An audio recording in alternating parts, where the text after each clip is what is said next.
Hi, Susie. Yes, I am going live today. uh, Good morning, folks. How are you? I'm in Big Sandy, Texas today, coming to you from the International Alert Academy here in Big Sandy. And so I want to tell you a little bit about the Alert Academy because it's an amazing place before I get into an update on what's going on in Israel. Been keeping track of the Israeli situation, and I am indeed on my way over there tomorrow, heading back to Israel. I had a absolutely horrific travel day yesterday trying to get here because of the protests happening in Panama, and what should have been a 7-hour travel day turned into a 22-hour travel day. And so I'm a little bit fuzzy still with only a few hours of sleep. But I want to first, I'm going to tell you a little bit about the Alert Academy as we wait for a few people to get on here, because I don't want to repeat myself because I don't have a ton of time this morning. I'm here at the Alert Academy because I'm speaking at a private event here today. And the Alert Academy is, listen, if you have teenage sons or know anybody who has teenage sons or have any teenage grandsons or anything like that, you need to know about the Alert Academy. This place is it's like man school. You want to make a man out of your boy, you send him here. The Alert Academy started more than 20 years ago up in Michigan by a guy who looked around and said, 100 years ago, an 18-year-old boy was a man. He could build things, he could fix things, he could hunt, he could fish, he could take care of a family, he could start a business, he could do stuff. Today's 18-year-old boys are like, pew, pew, pew, pew, and but all they can do is interact with devices, and they don't have those real-world man skills that a man ought to have. And so this guy said, I'm going to start a school where we teach guys how to do man stuff and make them useful in any situation, especially in a crisis. And so that's how the Alert Academy was born. Today they have it's a 1-year, curriculum that is broken up into 3 trimesters. And the first one is just basic training. It's a lot like a military basic training, except there's no cussing and screaming because this is a Christian organization. The leaders here are among the best leaders I have ever seen in my life because they are quiet professionals in every sense of the word. Even though they're very young guys themselves, they teach leadership here like no place else. So the Alert Academy trains guys over the course of those 3 trimesters. The course of it's a 12-month curriculum. They get them not just a little taste of something, but they get them actually trained and capable and competent, and in some cases even certified in things like wilderness firefighting, land navigation, wilderness survival. They do high-angle rescue, low-angle rescue, like tunnels and stuff. They do water rescue. They do business administration and budgeting, and they do a Sawyer's course where they learn to cut down trees safely. They can get like a pilot's license. They get scuba certified. They do a crisis counseling course. They're just on and on and on, the kind of stuff these guys do. And it is, hey, thank you, Tanya. That's very kind of you. I really appreciate the donations here. Again, we're putting those to good use around the world when I go to bad places and meet people that are having their worst day. And I just got to talk to Martine, the guy that you guys paid for his eye surgery, and he was just beside himself, excited. I've never seen a guy so excited. He was just praising God and thanking me, and that, like, we did it through the church. I don't know. We didn't tell him that the money came from us, but he, I think, suspected that it did, and he just was so effusive in his thanks because he's only had one eye done so far, but he's like, I can read. They told me it would be 30 days before I'd be able to even take these bandages off, but after 24 hours, I can read, I can see, I can walk around without a cane. This is amazing. He was just so excited. So that's because of your donations, and we really appreciate it.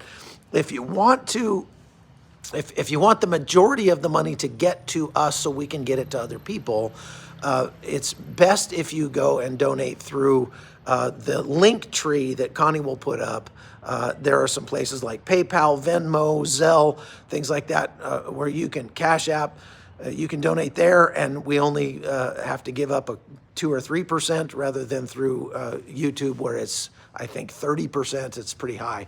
But if you want to hit that super thanks button, we are very grateful. We'll take whatever you are generous enough to give to help people. So back to the Alert Academy. Over the course of that 1 year curriculum that they go through, they get EMT certified. I mean, they can. They get a ton of first aid stuff. First responder type, emergency management, things like that. And when I first ran into the Alert Academy and met these guys, I was so impressed because I had been speaking around the country at church groups, youth groups, high schools, things like that. And I was just not very impressed with the young people that I was running into. Most high school senior young men these days, they can't look you in the eye when they talk to you. They can't go 30 seconds without staring at their phone. They don't understand how to deal with the opposite sex, and they really are not capable of contributing in a meaningful way, especially when things go bad, especially in a crisis. And they're overweight, they're out of shape, they're disrespectful, and just I just was not impressed with young people, and it really concerns me. Then I ran into these guys at the Alert Academy, and they're like, "Sir, how can I help you?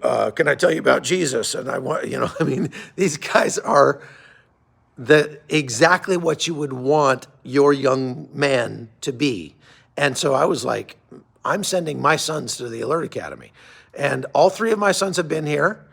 2 of them have been through the entire course. The youngest one, not yet, maybe someday. But they come here, and when they come out of the Alert Academy, they have a different look in their eye. And it's a look that I recognized from my time in the Rangers. When I was in the Army Rangers and I was a squad leader or a team leader, when I would send a guy off to Ranger School, he came back a different person. He had matured after Ranger School being probably the most stressful 60 days that you can have in the U.S. military. You get 1 meal a day and 2 hours sleep a night for 60 days, and they grade you on absolutely everything you do, and you're carrying a rucksack, and by the time you get out of the Ranger School, you look like you've been through a Turkish prison camp. But when they got out of Ranger School, there was this look in their eye that I can do anything. And there was this confidence and this competence that was just apparent in their speech, in their mannerisms, and you knew you could trust a guy like that with your life. And that is what I see with the guys that come out of the Alert Academy. When my sons come home from a year away at the Alert Academy, they are men. They act like men, they look like men, they talk like men, and they are like, when I meet these guys, I'm like, do you want to date my daughter? Here's the keys to my car, go for it.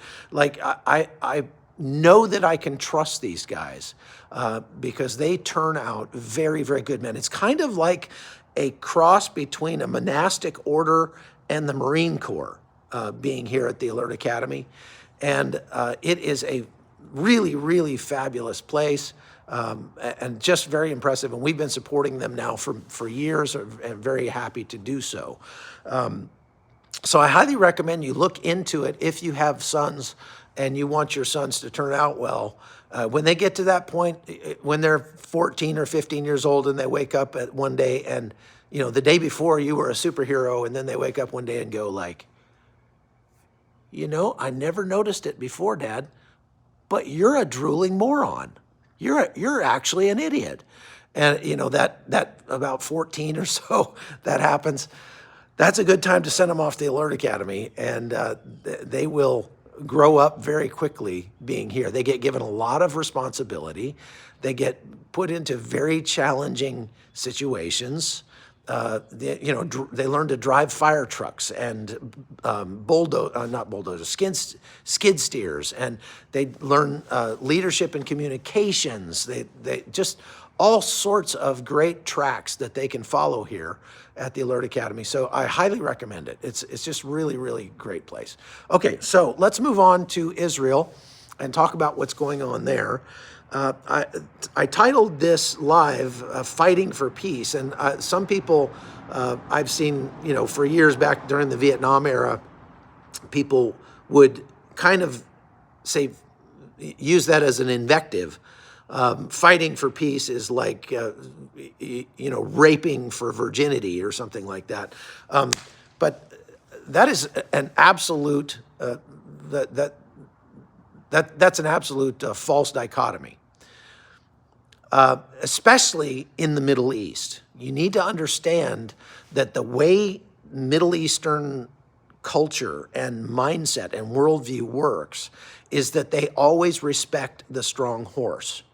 And Israel is showing that they are the strong horse.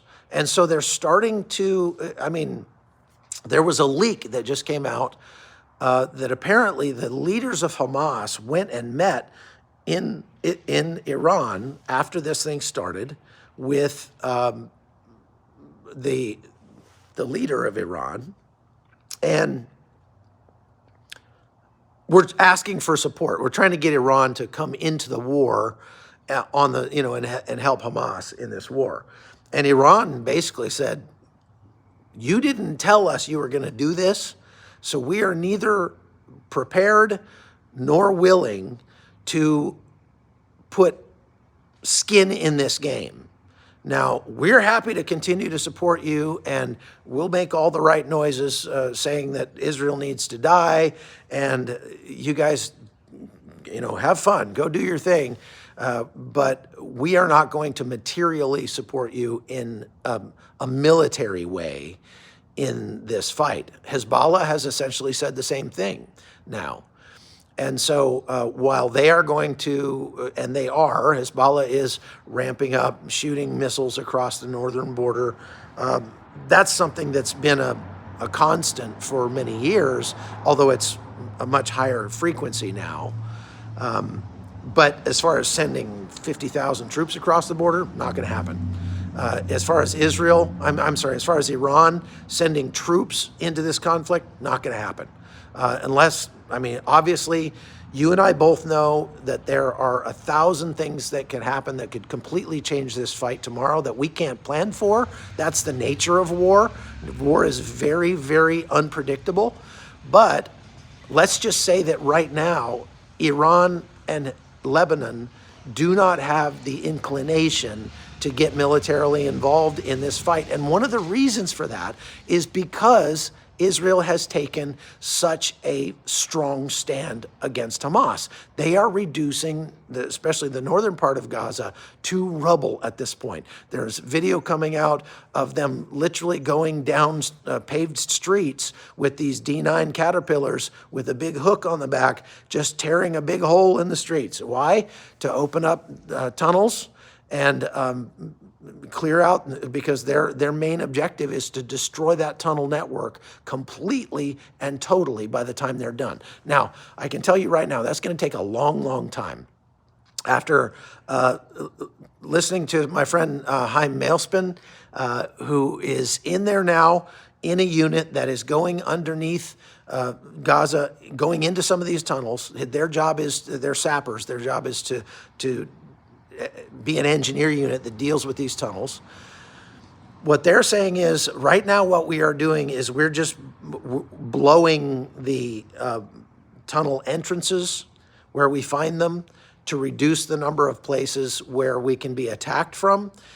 It's very dangerous work because Hamas is booby-trapping the tunnel entrances. So they had four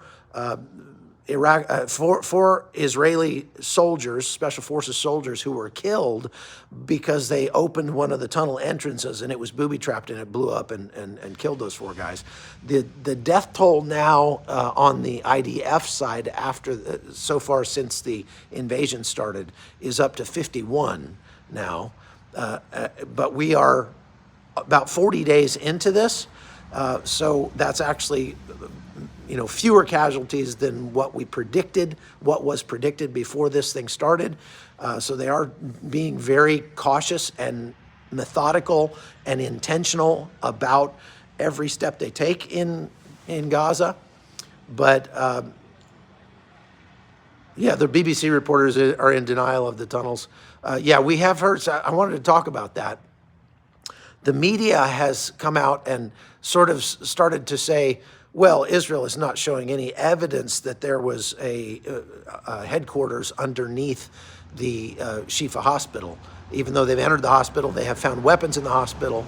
Hamas is saying that those weapons were planted in the hospital. I don't think we can really take what Hamas says with as we can't trust Hamas as far as we can throw them.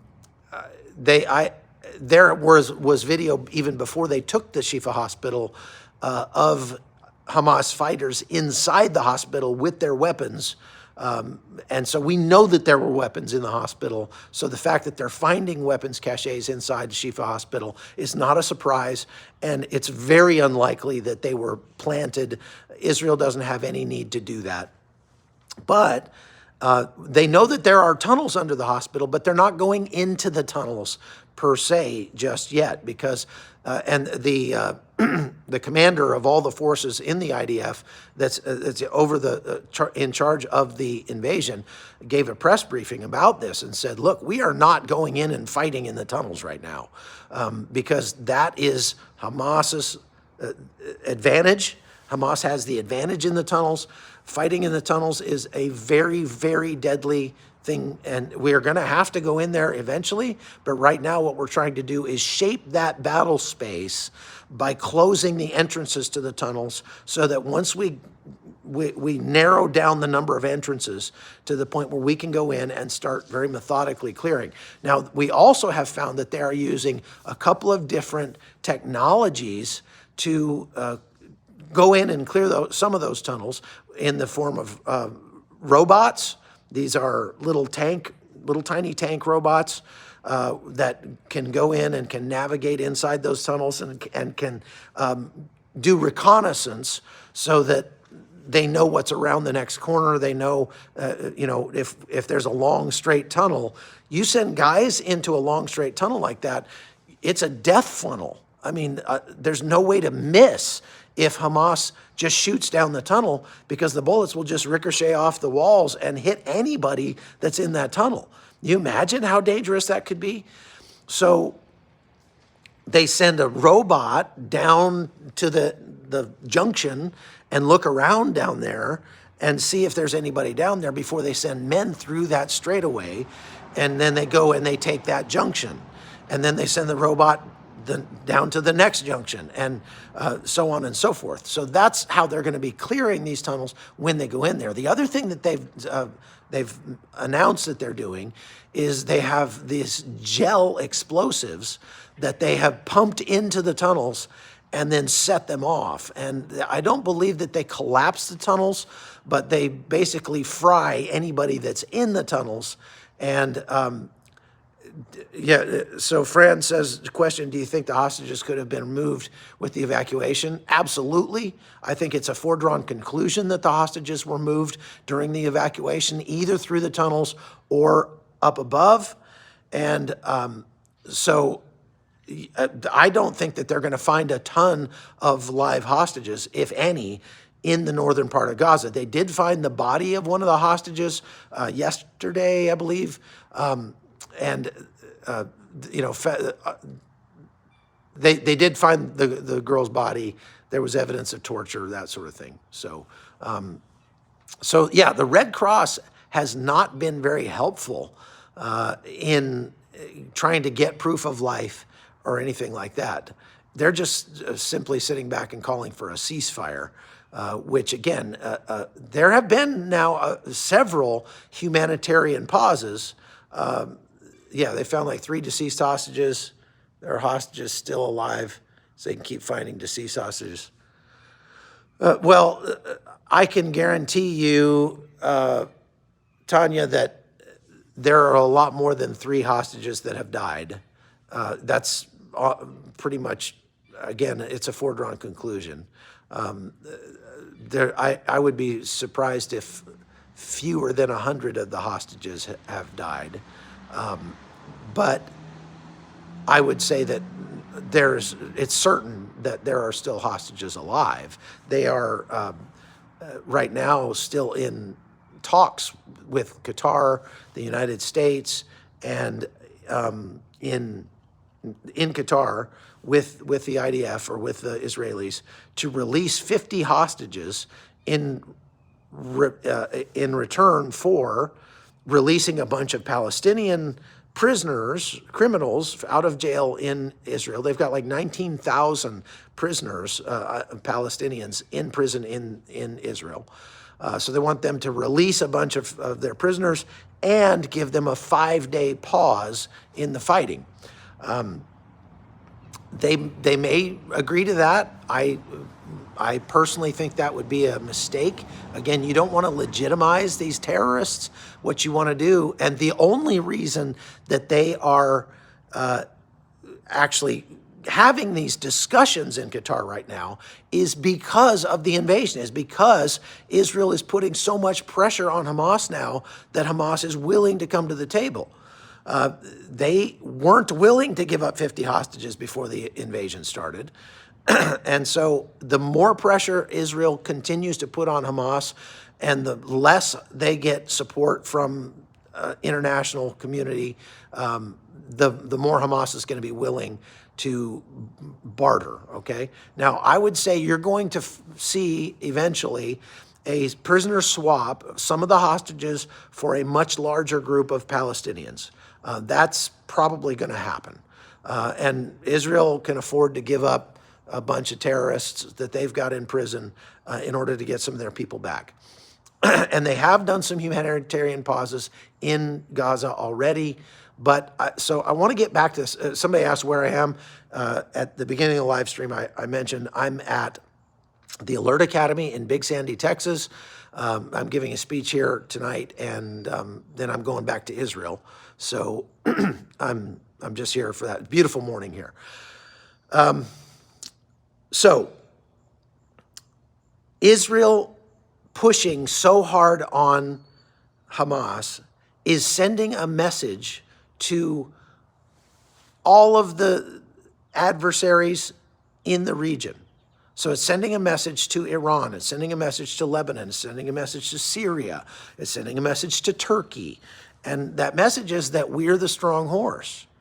And so as they are pushing, as they are winning in Gaza, and they are demolishing Hamas infrastructure, they're sending a message to all of the adversaries in the region that, hey, you're next, and we'll go hard, and that is how you speak to people in the Middle East.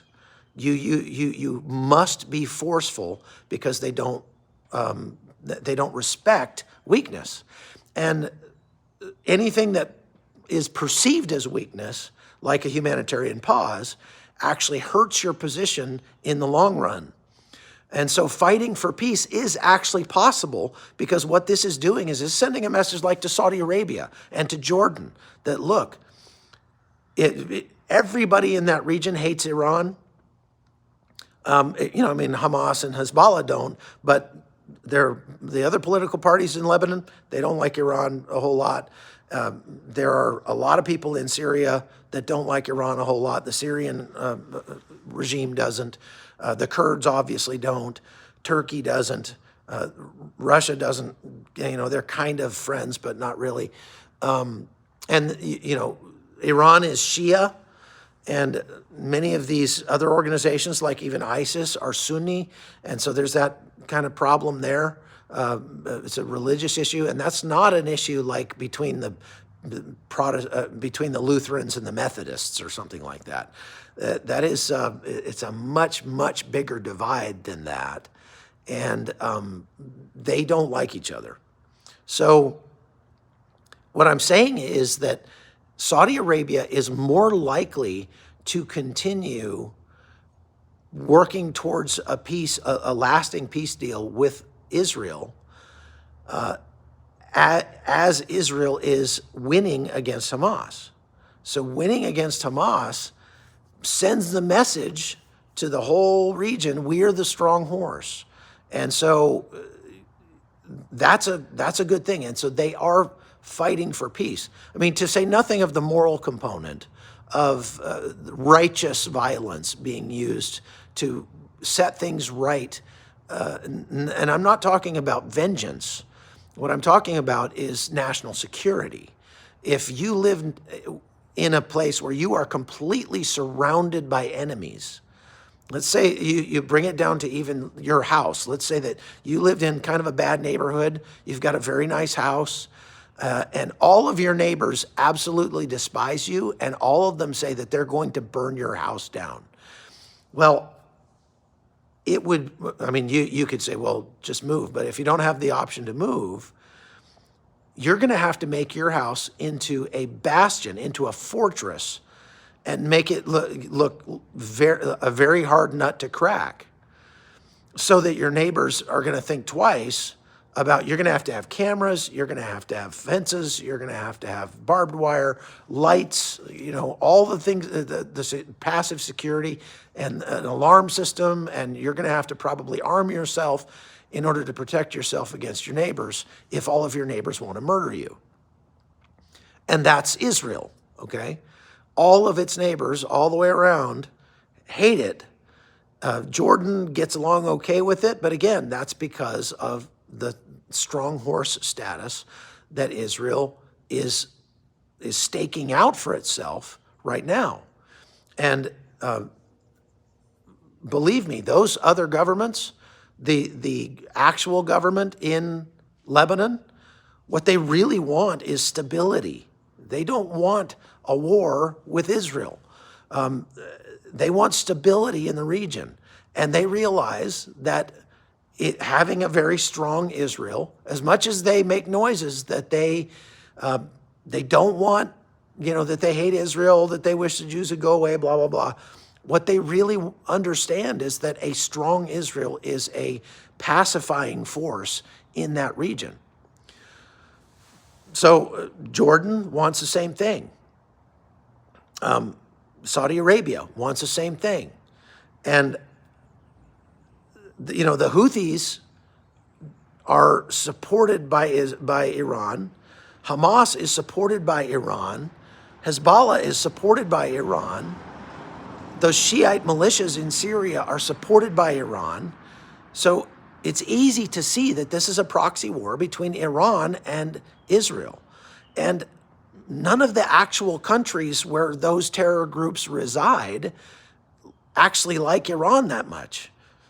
Iraq doesn't like them, Jordan doesn't like them, Saudi Arabia doesn't like them, Lebanon doesn't like them, Syria doesn't like them, Turkey doesn't like them. And so Iran is the common denominator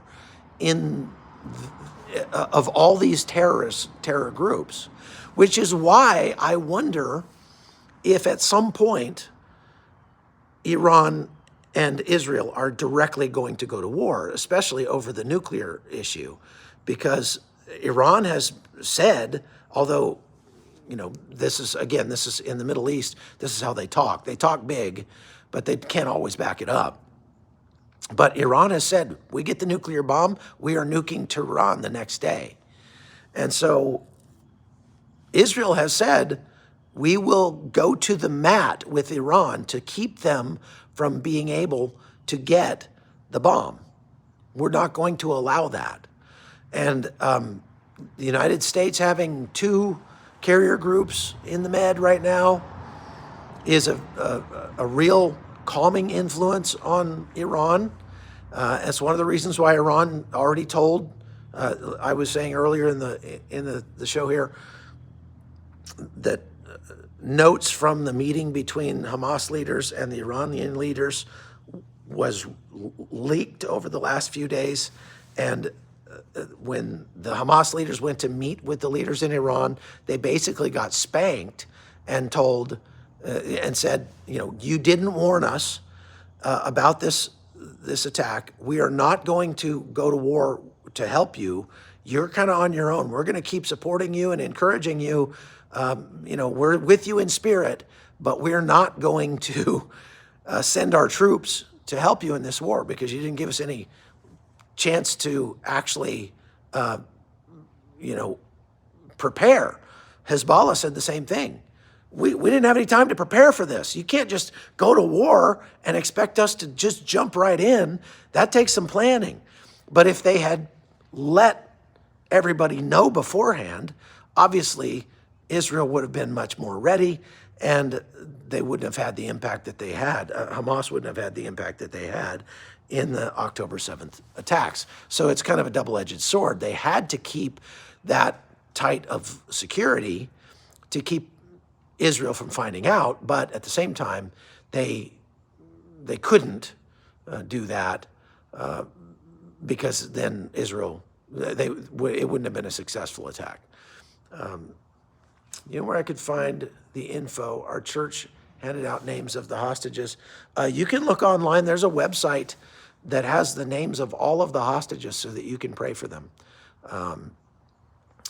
So I try to broadcast every day, Joanne, for half an hour or an hour. Okay, why is Yemen involved? Because Yemen is, Yemen, the government of Yemen is not involved in this war. The Houthi rebels are involved in this war, and they're sort of the de facto government because they managed to take over the capital of Yemen, Sana'a, and capture most of the military bases and the soldiers. And they gave the soldiers of the Yemen military a choice. You can join us and fight on our side, or we'll kill your family. So they own most of the military at this point, the Houthi rebels, and the Houthi rebels are supported by Iran. So that's why they're involved. And they're so involved that they've not only been shooting drones and missiles at Israel, but yesterday they shot a drone at a U.S. ship in the Red Sea and was shot down by that ship. But this is different. This is an escalation, okay? Up to this point, Yemen has so far, as we know, only been targeting Israel and trying to shoot missiles at Israel. This is the first time that, at least that we know of, that Yemen has directly targeted a ship since this war started of the United States, okay? What about the babies? Did they evacuate them? Some of them have been evacuated, in my understanding, and some of them are being cared for still at the hospital. The hospital's still open. The IDF has left the doctors alone. Now, they did say that they have found that some of the people who were running around in doctors' smocks and scrubs were actually Hamas fighters dressed as doctors. And so I don't know what they did with those guys, but so the hospital's still active, and Israel has contributed supplies to help keep those babies alive, okay? Is that Tina or Gina? I have a question. Is it kind of unwise to make a festival close to the Gaza border? Well, obviously, hindsight being 2020, yes, of course it is. The ironic thing is that most of the people at that festival were very liberal, left-leaning people who supported Palestine, who supported a Palestinian state. They were there dancing for peace and to show their support for the Gazans. And the Gazans came in and killed them. Many of the people who lived in the kibbutzim along that border were the hard left-leaning Jews, very liberal Jews, who were very supportive of Israel. And so, yeah, there's that, okay? Let's see. Yemen is like the crazy guy at the bus station. Yeah, well, I wonder, Mark, if at some point Israel is going to have had enough of these missiles coming out of Yemen and they're going to perform an air attack with a bunch of fighter jets on Yemen and, you know, sort of escalate that way. It's amazing if you think about it, just how patient and sort of grace-filled the Israelis are in not going hard when Yemen continues to send missiles their way. They just sort of, you know, so far none of those missiles, as far as I know, have killed any Israelis. And so the Israelis just sort of ignore them like an annoying kid that at the party, like, just go away, kid. But I guarantee you, if they hit an American ship or manage to kill some civilians, it's going to go badly for Yemen. How many tunnels did Israel shut down so far? Last count was like 450 tunnel entrances that they have collapsed. Again, they've got this explosive gel that they pour in there. And what that does is that flows throughout the tunnels, and then they light it off. And what it does is help them find the entrances that are hidden, because all of a sudden you'll see a big plume of smoke go kapow out of, you know, some building or the middle of a playground or someplace like that. And they'll be like, oh, there's an entrance. And then they can go and they can blow that entrance and close it up. So that's one of the reasons they've gotten literally tons of this explosive gel that they're pouring in there. But I think they are probably clearing those tunnels with a robot first so that they don't inadvertently kill some hostages that might be down there. Okay, see, I saw a couple other questions. Did you hear there was a hostage the IDF found? Yes, we talked about that already. Yeah, they did find a deceased hostage near the hospital. What about the Christians sheltering in Gaza City in the Catholic and Orthodox churches? So I have not heard the disposition of anybody that's left in northern Gaza. If they're left in northern Gaza, the only thing I have actually seen is that the Israelis are providing them with food and water and medical care, and then encouraging them to move out, to go south. What do I think about some media always talk about people of Israel want Netanyahu to step down? Yes, there are a lot of people in Israel who don't like Netanyahu. In my experience, having been there for a month, talking to a lot of Israelis, right now a lot of people will say, yeah, we don't like Netanyahu, but right now is not the time to even talk about that. We are all coming together to, you know, defeat Hamas, and we're going to worry about the political stuff later. Do you think the hostages will develop Stockholm Syndrome? I mean, the Stockholm Syndrome is a syndrome for a reason. I guess that's possible. But we have to find some to find out. Do you think you'll get the chance to go with the IDF like you? So believe me, I have been reaching out to every member of the IDF staff that I can, and begging them and pleading and cajoling and, you know, even mildly complaining about the fact that my friend Trey Yingst of Fox News is in Shifa Hospital, embedded with the IDF. And I'm a former special operations soldier. I've been covering wars for 20 years. I work for the Christian Broadcasting Network, which has had a bureau in Jerusalem for literally decades supporting Israel. There's no outlet out there that supports Israel more than the Christian Broadcasting Network. And why am I not being given the opportunity to go in there? And I just keep getting the answer that we just don't have the bandwidth right now to support you, but you're on a list. Trust us. We will try to get you in there as soon as we can. And I'm going to keep pushing until I'm allowed to go in. I'm going to keep after them because Fox News, Trey Yingst is a great guy. He's doing amazing work in there. And I've talked to him just a few days before I left. So he's doing great. But why can't I go in too? They got a ton of units. Put me in with one of those units and just let me ride around with them. And I'll take the responsibility on myself if I get shot. I know how to duck. I know when to run. I know when to plug my ears. I've been doing this for a long time. So I'm trying. Please pray that I can get that access. I think prayer works. So let's pray for that. And I trust God.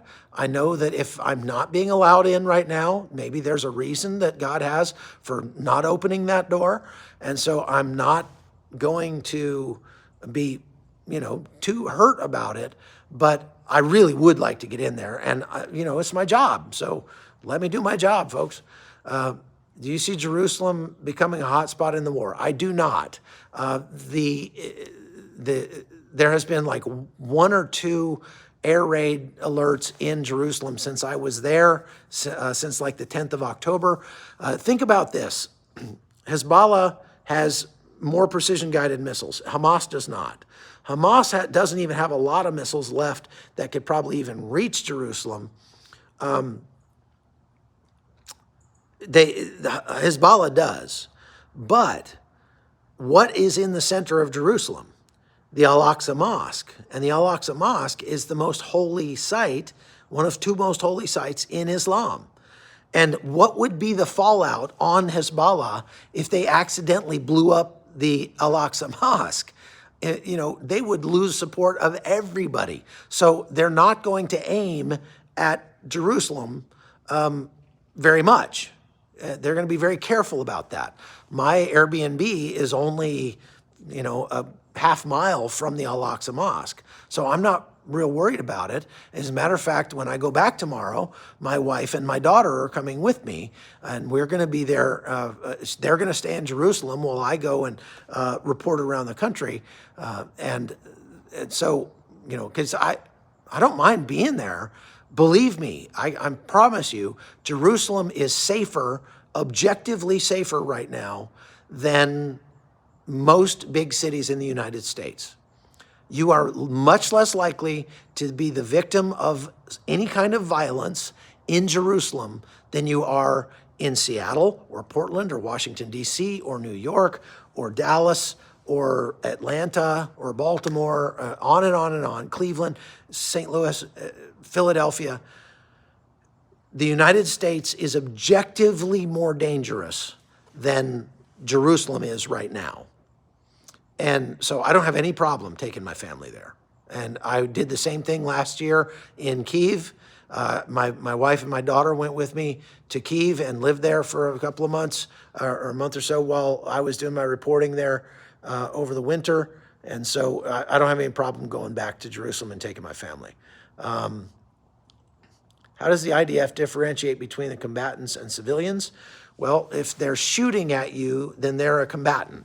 If they're not shooting at you and they're in civilian clothes, but they're a military-aged male, then they're going to get proned out at the very least and searched, and they're not going to be very friendly to them. They're probably going to get handcuffed and run a background check on them and stuff like that. But that's if it's a woman or a child, the IDF actually has special units that are helping the Gazan citizens now. Question: when do you think the U.S. will tell Israel it's time for a ceasefire? They are already pushing Israel for a ceasefire. I think Joe Biden is trying very hard to straddle that fence, and it's a very sharp and pointy fence to straddle. Hopefully you'll get into Gaza, blah, blah, blah. Speaking of monkeys, okay, how are the brothers in Syria? The Free Burma Rangers, I assume you're talking about, are doing well. I've talked to Dave Eubank just in the last few days. He's about to leave Syria and go into Ukraine for a month with his team there, take part of his team and go there. They've been doing a lot of humanitarian aid and medical work and supporting the Christians in Syria. And they've been in Deir ez-Zor, where the U.S. troops have been under attack and are still under attack by Iranian-backed militias out of Iraq. Okay, folks, I've got to run, but thank you very much for watching today. And again, you can follow, please go and support my work at chuckholton.locals.com. I'm going to be putting stuff up there that I don't put everywhere else. And so I got to run because I've got a meeting to go to, and actually I'm a couple minutes late for that. But God bless you all. Thank you for watching from the Alert Academy here in Big Sandy, Texas. Thank you again. And again, I will probably not be live tomorrow. Well, maybe. I might have a chance to do a short live tomorrow on my way to the airport, but I'm flying tomorrow back to Israel, and then I'll come back to you as soon as I get back. We're going to be in Jordan for a couple days first, so I'll be doing some lives from there, and then we'll be back going to Eilat, going to Ashkelon and Jerusalem, and so stay tuned. God bless y'all. Take care.